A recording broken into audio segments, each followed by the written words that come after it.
안녕하십니까. 한국MPL협회장 이영주입니다. MPL 10분 특강 총 30강 중 제3강 MPL 부실채권이 분류입니다. 첫 번째로 배당채권과 유입채권을 분류, 두 번째로 경매 낙찰 가격 예측 가능 여부에 따라서 배당채권과 유입채권이 어떻게 구분되는지 살펴보겠습니다. MPL 부실채권은 크게 담보부 부실채권과 무담보부 부실채권 두 가지로 나눠집니다. 저희가 공부할 것은 무담보부 부실채권은 아니고 담보부 부실채권에 대해서만 살펴보겠습니다. 이 담보부 부실채권은 배당채권과 유입채권 둘로 나눠집니다. 배당채권은 경매 낙찰 가격 예측이 가능한 물건입니다.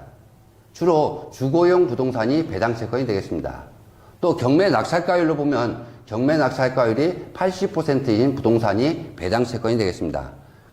따라서 배당채권은 주로 주거용 부동산이면서 경매 낙찰가율이 80%인 부동산들이 대부분 배당채권이 된다고 생각하시면 되겠습니다.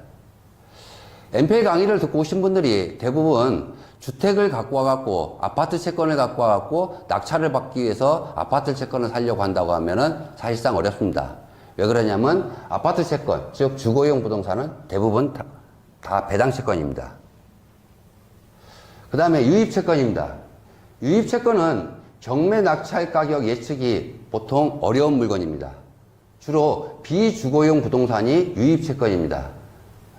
따라서 토지라든지 모텔, 공장이라든지 상가 채권들은 대부분 배당 채권이 아니고 유입 채권입니다. 그리고 경매 낙찰가율로 보면 80% 이하의 부동산들이 유입 채권입니다.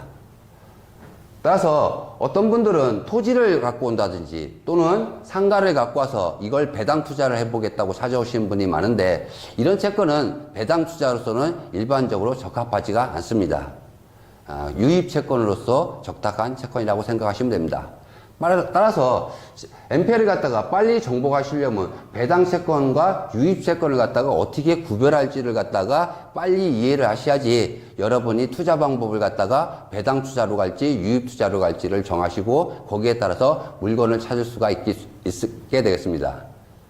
대부분들이 이 채권을 갖다가 구별을 못 해갖고 경매로 나와 있는 물건을 갖다가 아무 물건이나 갖고 와서 배당 투자를 하겠다 또는 유입 투자를 하겠다고 찾아오시는 경우가 있는데 그렇게 보면 대부분 살 수 없는 채권들이 대부분 많습니다. 따라서 요거를 갖다가 빨리 구별을 하시고 배당 채권과 유입 채권의 특징을 갖다가 이해하시는 게 빨리 MPL을 정복하는 길입니다.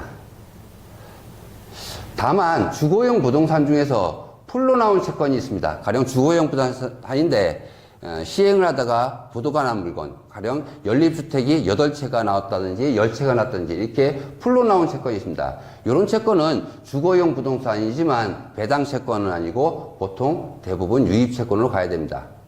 주거용 부동산에서 낱개로 나온 것, 가령 아파트가 1개라든지 빌라가 1개라든지 다세대주택이 1개라든지 이렇게 1개 채권이 나온 경우는 대부분 다 배당 채권이 된다고 생각하시면 되겠습니다. 여기까지 MPL 채권 분류에 대해서 살펴보았습니다. 감사합니다.